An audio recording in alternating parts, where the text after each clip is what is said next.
Ile sera imefoka. Objective namba 2 mimi ndo niloipenda zaidi hiyo. Ikasema hivi, itasimamia ulinzi, usalama wa kisiasa, kijamii na raia wake wote.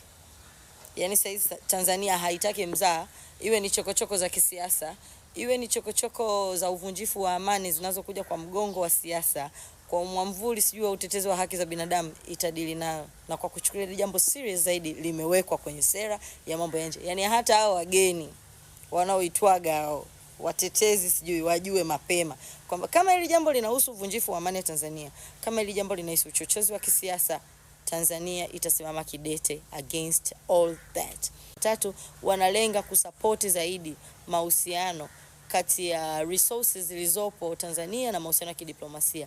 Kwa hiyo hii ni nafasi yako. Kama wewe ni mkulima, lima sana. Serikali imesema itakusapoti. Imeitangazia dunia nzima. Inataka kutumia rasilimali zilizopo. Kwa kama unalima pilipili, unalima maparachichi, go ahead and do it. Invest hiyo pesa huko. Serikali imesema itashughulika na hivyo vitu moja kwa moja. Wewe ni mchimbaji wa madini, wewe keza kwenye sekta ya utalii, go ahead and do it. Serikali imekusikia. Imeliweka hilo jambo kwenye sera ya mambo ya nje.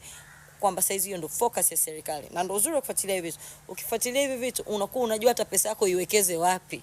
Kwa sababu unakuwa unajua support ya serikali kwa asilimia kubwa itakuwa wapi. Hii nayo nimeipenda.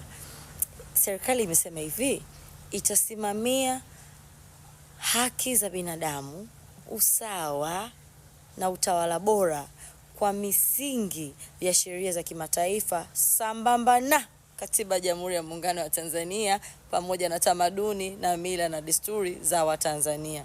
Kwa maana hiyo hapa inagusa kabisa yale makundi ya LGBTQ, yale watetezi wa haki za binadamu ambao muda wote walikuwa wanatutafutia tunakiuka haki za binadamu. Serikali imesema kabisa kwenye msimamo wake sasa kwamba chonde mnavyokuja kutaka urafiki na Tanzania, mjue ajenda za haki za binadamu, ajenda za utawala bora zote ziendane sambamba na Katiba ya Jamhuri ya Muungano wa Tanzania na mila na desturi. Lakini pia ikasema itajisimamia uhuru wake, itasimamia maslahi yake, yale ambayo tulisema siku nyingine tutayajadili. Lakini pia sera yetu ya mambo ya nje kwenye objectives imeweka kuwajali zaidi diaspora, wale watu ambao wamezaliwa Tanzania lakini kwenye harakati za kutafuta maisha wako kwenye nchi zingine, wana uraia wa nchi zingine. Sasa serikali inaandaa mikakati mizuri zaidi ya kuweza kuwasupport na kuwapa status bora zaidi ambayo itafanya wao wachangie kwenye maendeleo ya taifa letu. Kwenye sera hiyo ya mambo ya nje, lengo jingine ni kuimarisha mahusiano ya kikanda. Yale mahusiano yetu ya East African Community, AU, sisi tunataka kuyaboresha, lakini pia tunataka kushiriki kwenye initiatives, yani hatua zote za utunzwaji wa amani, utawala bora barani Afrika. Hayo ndio mambo msingi zaidi ambayo nilikuwa natamani uyafahamu kuhusu sera mpya ya mambo ya nje iliyozinduliwa, kwa sababu najua most of you amfuatilia vitu mnaonaga vinaboa. Mimi niko hapa kukurahisishia, kukuelezea hivi vitu kwa wepesi zaidi. By the way, yeah, I know you saw this. Bye. See you next time.